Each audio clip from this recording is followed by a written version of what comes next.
Good evening. A happy Monday, April 13th. See, I got the date right this time.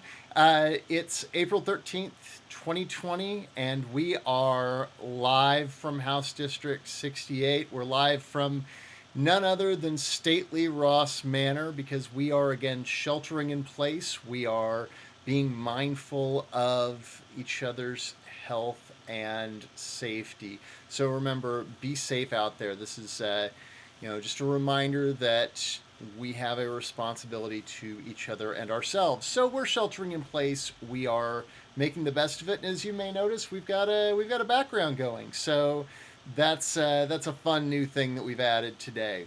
So, a couple of things to touch base on as we get started. First of all, remember that you can tweet along live at any point during the broadcast. In fact, I think those two tweets are probably from me that are up there right now. But you can chime in at Ross4OK at any point this evening, and your tweets will pop up on screen. If you've got questions, I will try to get to them. If I don't get to them in tonight's broadcast, I will get to them in the next one, I promise. So, couple of other things to point out. First of all, candidate filing was last week, and if you remember from 2018, things were kind of wild on the west side. We had 9 candidates file in 2018, and I wound up in a primary with 3, and that went to a runoff. And even by the time we got to the general election, there were 4 of us still to choose from. So it was pretty wild. This year is quite the opposite. It's just 2 candidates. I am honored and humbled to accept the nomination of the Democratic Party for House District 68. It's a rematch of the 2 big parties from last time. I'm taking on the incumbent, and uh, I'm looking forward to it. I think that this is going to be a lot different from what we saw in 2018. The joke that I always told in 2018 when things looked tough, and that I'll say, now, is that, uh, the past was Rocky 1, a moral victory, even if it was a loss at the judges' table. This time, I think it's Rocky 2. We're going for the win. So I just want to thank you guys in advance for your support, for your consideration, and hopefully for your vote. So that is the first bit of business I wanted to share with you. The second is this. So, as you've noticed, we're doing a lot of digital outreach with regard to the shelter-in-place order in Tulsa, and with regard to our concern and consideration for our friends and neighbors in the district. I'm trying lots of different things to reach out to people. We actually got featured in an article in the Daily Oklahoman over the weekend. If you visit the Facebook or Twitter or anything, I've been sharing the link to that. I will share that again. That recognized us for making attempts to reach people in creative, innovative ways. So, what we've done so far with this campaign is things like this broadcast, Campaign Chat Live. I've tried doing, we had the attempt at live karaoke, which didn't go great, but we learned a lot of important lessons. We've got some more opportunities to engage virtually coming up. We're going to be doing a virtual phone bank the first 2 weeks in May. There's information about that on the Facebook. I would encourage you to sign up. I'm asking anyone that signs up to commit to making 5 phone calls. That's it, 5 phone calls.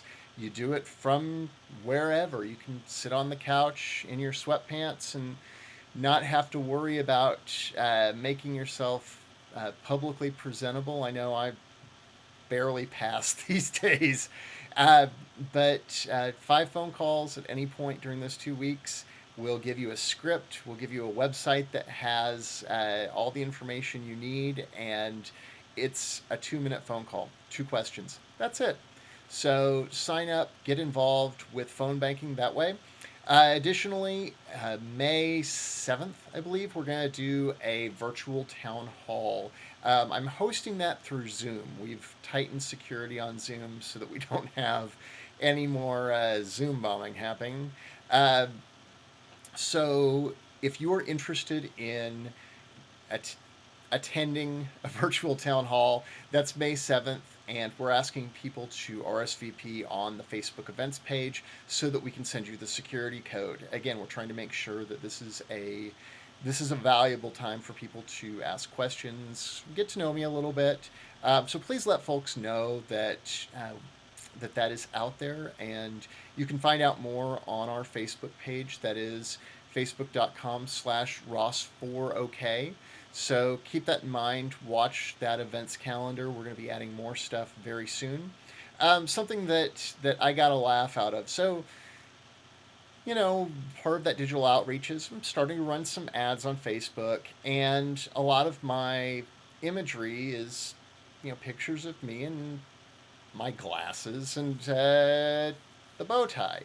And I had someone kind of laugh about, the fact that, well, I'm a guy wearing glasses and a bow tie. It kind of a vibe going there. So I wanted to address that real quick. The glasses and bow tie are part of who I am. I will never be anything less than authentic with you. What you see is what you get. I can be a little eccentric at times. I've got interesting tastes in music, as people who know me can tell you. I'm going to go out on a limb and say that I'm probably the only person in this campaign who can both list for you favorite story arcs in X-Men comics from the 80s, and also has a favorite member of the Wu-Tang Clan. It's Ghostface. It's always Ghostface. He's great. Um, he's the reason I wore wallabies for a little while. So, with that said, the bow tie is my personal preference. I started wearing them to kind of stand out a little bit, and given that I grew up in the 80s and 90s, we had heroes that we were given that had specific looks, and one of my all-time favorites is none other than Indiana Jones, adventurer, hero in a series of blockbuster movies, academic. Indiana Jones is a professor. I would always be curious to see what was on his syllabus. And as you can see, Professor Jones is fond of the bow tie and glasses look. So I guess that kind of got somewhere in my brain. So with all of that said, let's just tie it up properly for you guys on a Monday night. I don't usually do this with an audience. At least not one that cares. I don't think my wife or daughter really cares if I'm tying a tie or not. Not doing my absolute best because it's kind of weird doing this in a video chat window. This is kind of eating up some precious time, so I'll make this quick.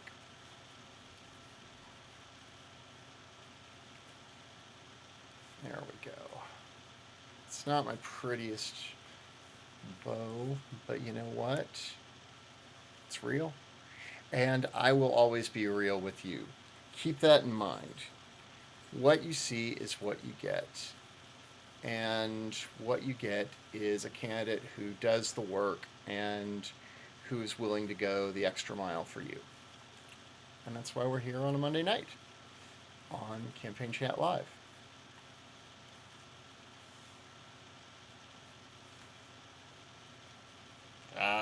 It's not my best. But again, it's real. Okay, so let's talk about some campaign issues, and there we go. It's kind of weird because I'm watching a mirror version of myself. So let's talk about some campaign issues and some things I want you to keep at the front of your mind as you're considering your candidate for House District 68 in 2020. As you know, the story that's still front and center for all of us is COVID-19 and the way that the coronavirus has fundamentally changed all of our lives. It's really easy to try to write it off as saying that it, for example, targets just the older population or just people with compromised immune systems. And the reality is, let's get Dr. Jones off the screen. The reality is that it strikes all walks of life. There was a piece last week about how, um, we had I think he was 22-year-old employee of Quick Trip who was otherwise in fine health and passed away from COVID-19. Uh, so it's important to remember that a it's indiscriminate. It's attacking all age groups and all walks of life. And B, we're asking that essential businesses stay open during this time to provide the things that we need. Whether it's groceries or pharmaceuticals or food service, we're keeping those businesses open. And what those employees are doing is nothing less than heroic. The next time you go to the grocery store, if you have somebody load up groceries in your trunk, they're putting themselves in harm's way. And while a thank you to them is definitely in order, something else we need to take into consideration is that many of those jobs are jobs that do not have um, don't have the benefits that many folks who are working from home enjoy. In many cases, we're talking about positions that may only be minimum wage positions. And it's important that we address this. It's one thing to say thank you, but it's another thing to take a stand and say your work is valuable and you deserve a living wage. One of the things that I would like to see us focus on in the coming legislative session, in the 2021 session, will be addressing not just the minimum wage in Oklahoma, which has not gone up in many years and is not keeping pace with the cost of living, with inflation, which is a persistent thing that impacts all of us, but maybe disproportionately impacts folks who are trying to make ends meet on a minimum wage job. Uh, but also, we need to talk about the way in which our state has kind of handcuffed municipalities to help address these things. In 2014, a legislature that contained a lot of the same leadership that's there now passed legislation, which was then signed by Governor Fallon, uh, that barred any municipality from raising the minimum wage independently. So that means that if you live in Jenks and if Bobby Lee announced that a priority of the Jenks City Council and Jenks Mayorship was to raise the minimum wage by even 50 cents, that would be barred by state law. If the city council and Mayor Bynum in Tulsa uh, tried to require an increase in minimum wage to help offset the fact that that Tulsa still ranks, awfully high in regard to evictions. Again, we're 11th in the nation for that. If we were to try to say, look, one of the ways to deal with this is to require a little bit more money to go into the pockets of these workers, it couldn't happen. So I know there have been attempts over the past couple of sessions to get this changed. I know that Jason Dunnington has authored legislation to try to move that along. It hasn't happened yet, and it's something that I really want to see us address because, like I said, when we talk about honoring people who are out there literally on the front lines dealing with the social impact of COVID-19, we need to talk about having respect for all work and all workers. So I would like to make that a priority. If you have thoughts on that, if you have specific legislation you'd like to see addressed in that regards, or models that are being carried out in other states that you think need to be looked at, feel free to contact me. Again, I don't think I've seen any new tweets go up, but you can always tweet at me. You can always leave comments on Facebook or YouTube. Remember, this goes up on Facebook and YouTube following our live broadcast. Um, so yeah, I wanted to kind of put that at the front of our thoughts there. Other things that are worth taking a moment to address. Last time we spoke, uh, the legislature had met for a emergency session, and that was followed by a meeting of the Board of Equalization with regard to dealing with emergency funding needed to address the uh, the health crisis and to move things along through the rest of the fiscal year, um, with regard to the declaration of a funding failure.